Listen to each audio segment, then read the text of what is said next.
Agosto 17, Neemias 12, verso 27 a 13, verso 31.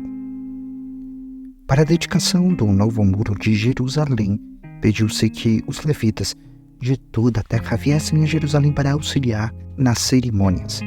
Deviam participar dessa ocasião alegre com cânticos de ação de graças e com música de símbolos, harpas e liras. Os cantores foram reunidos da região ao redor de Jerusalém e dos povoados dos netofatitas.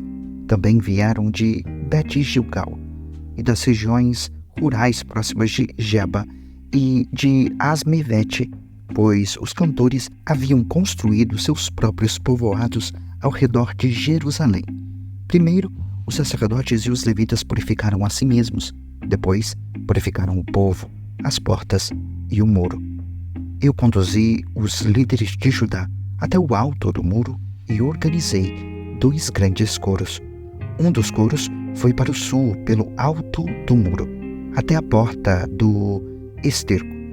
Osaías e metade dos líderes de Judá seguiram o coro, junto com Azarias, Esdras, Mesulão, Judá, Benjamim, Semaías e Jeremias. Depois deles vinham alguns sacerdotes que tocavam trombetas: Zacarias, filho de Jonatas, filho de Semaías, filho de Matanias, filho de Micaías, filho de Zacur, descendente de Asaf. Os companheiros de Zacarias eram Semaías, Azarel, Milalai, Zelalai, Maai, Natrael, Judá e Anani. Eles tocavam os instrumentos musicais prescritos por Davi, homem de Deus. O escriba Esdras ia à frente deles.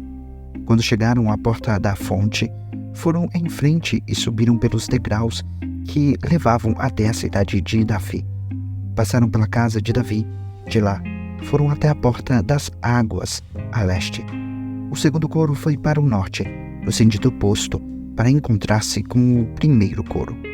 Foi com eles e com a outra metade do povo pelo alto do muro, passando pela torre dos fornos até o muro largo, e depois desde a porta de Efraim até a porta antiga, passando pela porta do Peixe e pela torre de Ananel e perseguindo até a torre do Sem. Dali continuamos para a porta das ovelhas e paramos junto à porta da guarda. Os 2 corais seguiram então para o templo de Deus, onde tomaram seus lugares. Eu fiz o mesmo, junto com os líderes que estavam comigo.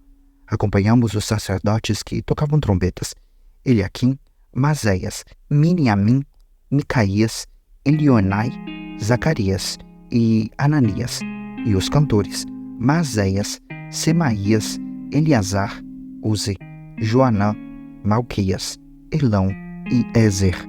Eles tocavam e cantavam bem alto, sob a direção de Jezraías.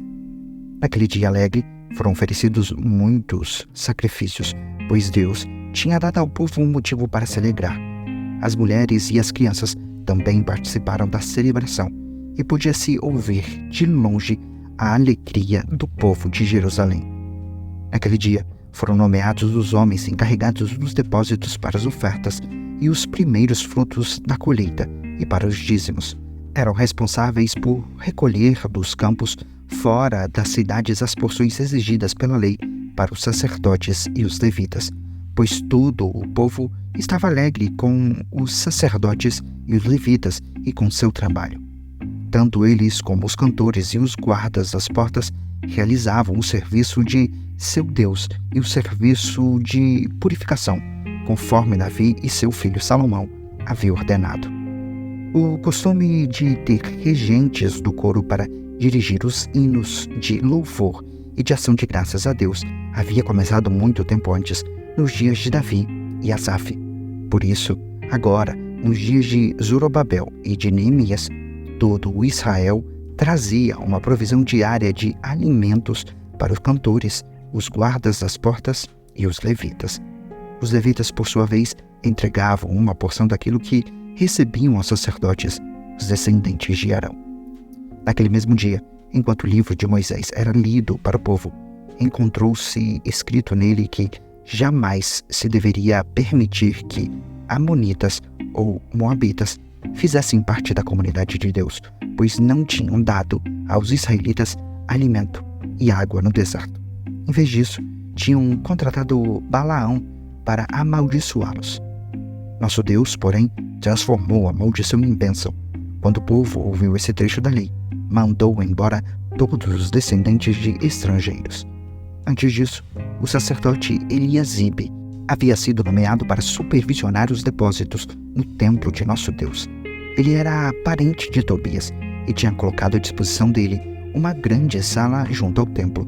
Anteriormente, esse lugar era usado para armazenar as ofertas de cereal, o incenso, diversos utensílios do templo e os dízimos dos cereais, do vinho novo e do azeite, prescritos para os levitas, os cantores e os guardas das portas, e também as ofertas para os sacerdotes. Nesse tempo, eu não estava em Jerusalém, pois tinha voltado a Artaxerxes, rei da Babilônia, no 32º ano de seu reinado. Mais tarde, porém, pedi sua permissão para regressar. Quando cheguei a Jerusalém, soube da maldade que Eliasibe havia feito ao providenciar para Tobias uma sala nos pátios do templo de Deus. Fiquei extremamente indignado e joguei todos os pertences de Tobias para fora da sala. Em seguida, ordenei que as salas fossem purificadas e trouxe de volta os utensílios do templo de Deus, as ofertas de cereal e o incenso.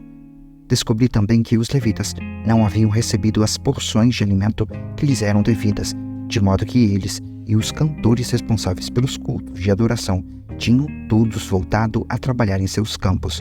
De imediato, confrontei as autoridades e lhes perguntei por que o templo de Deus foi abandonado.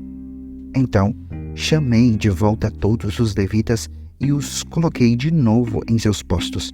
Assim, mais uma vez, todo o povo de Judá começou a trazer para os depósitos do templo os dízimos dos cereais, do vinho novo e do azeite. Nomeei supervisores para os depósitos, o sacerdote Selemias, o escriba Zadok e o levita Pedaías. Designei Anã, filho de Zacur e neto de Matanias, para ser seu ajudante.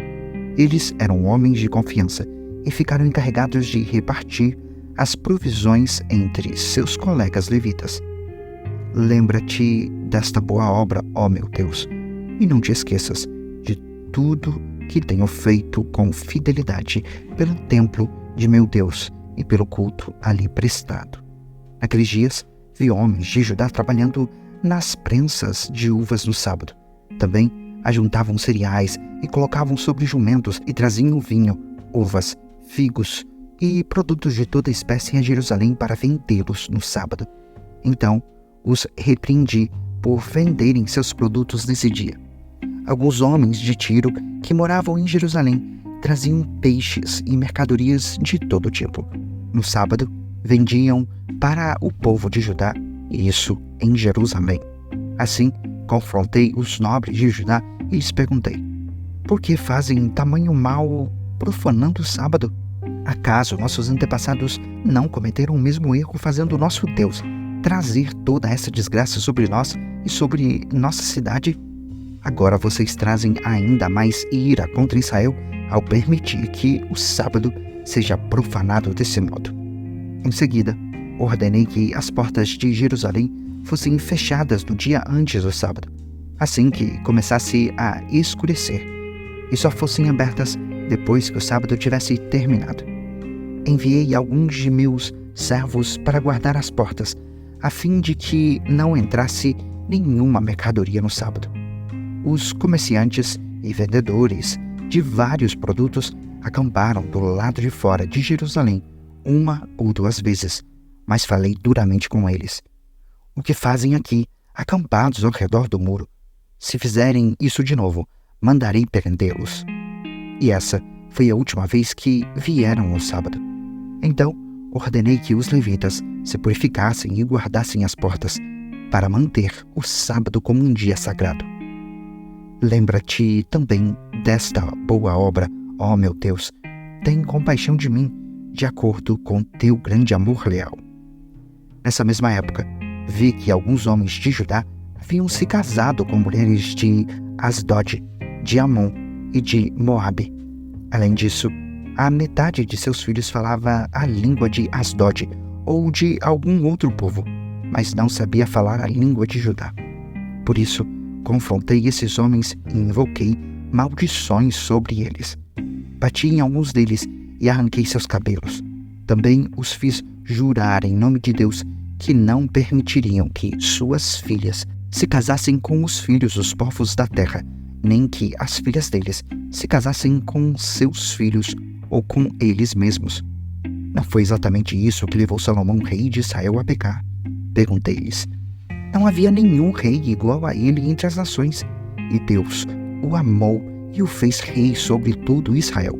Até mesmo ele, porém, foi levado a pecar por suas esposas estrangeiras. Como puderam ao menos pensar em cometer essa grande maldade e serem fiéis a Deus, casando com mulheres estrangeiras? Um dos filhos de Joiada, filho do sumo sacerdote Eliasibe, havia se casado com uma filha de Sambalate, o Horonita. Por isso, o expulsei de minha presença. Lembra-te deles, ó meu Deus, pois profanaram o sacerdócio e a aliança dos sacerdotes e dos levitas. Assim, eliminei tudo que era estrangeiro e designei tarefas específicas para os sacerdotes e os levitas. Também me certifiquei de que a provisão de lenha para o altar e os primeiros frutos da colheita fossem trazidos nas datas estabelecidas. Lembra-te disso em meu favor, ó meu Deus. 1 Coríntios 11, versos 1 a 16. Sejam meus imitadores, como eu sou imitador de Cristo. Eu os elogio porque vocês sempre têm se lembrado de mim e têm seguido os ensinamentos que lhes transmiti. Mas quero que saibam de uma coisa. O cabeça de todo homem é Cristo, o cabeça da mulher é o homem, e o cabeça de Cristo é Deus. O homem desonra a sua cabeça se a cobre para orar ou profetizar, mas a mulher desonra a sua cabeça se ora ou profetiza sem cobri-la, pois é como se tivesse raspado a cabeça. Se ela se recusa a cobrir a cabeça, deve também cortar todo o cabelo. Mas, uma vez que é vergonhoso a mulher cortar o cabelo ou raspar a cabeça, deve cobri-la. O homem não deve cobrir a cabeça, pois ele foi criado à imagem de Deus e reflete a glória de Deus. A mulher, porém, reflete a glória do homem, pois o homem não veio da mulher, mas a mulher veio do homem. E o homem não foi criado para a mulher, mas a mulher foi criada para o homem. Por esse motivo, e também por causa dos anjos, a mulher deve cobrir a cabeça, para mostrar que está debaixo de autoridade. Entre o povo do Senhor, porém, as mulheres não são independentes dos homens, e os homens não são independentes das mulheres, pois, embora a mulher tenha vindo do homem, o homem nasce da mulher, e tudo vem de Deus. Julguem por si mesmos. É correto uma mulher orar a Deus em público sem cobrir a cabeça? A natureza não deixa claro que é vergonhoso o homem ter cabelo comprido? E as mulheres não se orgulhem de seu cabelo comprido? Pois ele lhes foi dado como um manto. Mas, se alguém quiser discutir a esse respeito, digo simplesmente que não temos outro costume, e as outras igrejas de Deus pensam da mesma forma. Salmos 35, versos 1 a 16, Salmo de Davi.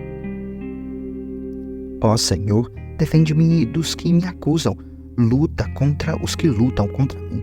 Põe tua armadura e toma teu escudo. Prepara-te para a batalha e vem me socorrer. Levanta tua lança e teu dardo contra aqueles que me perseguem, que eu te ouça dizer, eu lhe darei vitória. Sejam derrotados e humilhados os que procuram me matar. Recuem envergonhados os que planejam me prejudicar. Sopra-os para longe, como palha ao vento, e que o anjo do Senhor o disperse. Torna o caminho deles escuro e escorregadio, e que o anjo do Senhor os persiga. Não lhes fiz mal algum, mas eles me preparam uma armadilha. Sem motivo, abriram uma cova para me pegar. Portanto, que venha sobre eles destruição repentina. Sejam pegos na armadilha que me prepararam. Sejam destruídos na cova que abriram para mim. Então me alegrarei no Senhor. Exultarei, porque Ele me salva. Eu o louvarei com todos os ossos de meu corpo. Senhor, quem se compara a ti? Quem, além de ti, resgata o indefeso das mãos do forte? Quem protege o pobre e o humilha daqueles que os exploram? Testemunhas maldosas depõem contra mim e me acusam de crimes que não cometi. Pagam-me o bem com o mal. Estou desesperado. Quando eles ficavam doentes, eu lamentava, humilhava-me com jejuns por eles. Mas minhas orações não eram respondidas, como se fossem meus amigos ou familiares. Eu me entristecia, como se lamentasse por minha própria mãe. Mas agora, em minha aflição, eles se alegram, triunfantes, juntam-se contra mim. Pessoas que nem conheço me atacam, agridem-me sem cessar, zombam de mim e me insultam, rosnam e me mostram os dentes. Provérbios 21, versos 17 e 18. Quem ama os prazeres ficará pobre. Quem ama o vinho e o luxo nunca enriquecerá. Os perversos são castigados em lugar dos justos, e os desleais em lugar dos honestos.